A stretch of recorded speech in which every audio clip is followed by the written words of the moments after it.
আমি আসলে কি চা পরে খাবো, এখন জানতো আমরা একটু গুরুত্বপূর্ণ কথা বলতেছি। শোনো, আমার মাথায় কিছু কাজ করতেছে না, তুমি কিছু করতে পারবা? এক কাপ চা খান, খাইলে ভালো লাগবে স্যার। আরে জানতো, আপনাকে বলছি না চা খাবো না, আপনাকে বারবার বলছি না চা খাবো না, তারপর কেন ডিস্টার্ব করতেছেন?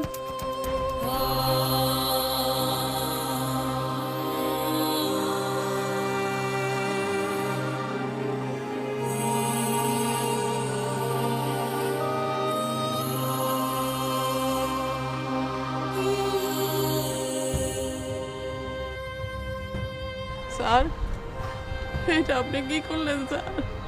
স্যার, একজন গরিব মহিলা চাগুলো এভাবে নষ্ট করে ফেললেন। আপনি চুপ করেন। এই, তোমার চায়ের ফ্লাক্সে কত টাকা চা ছিল?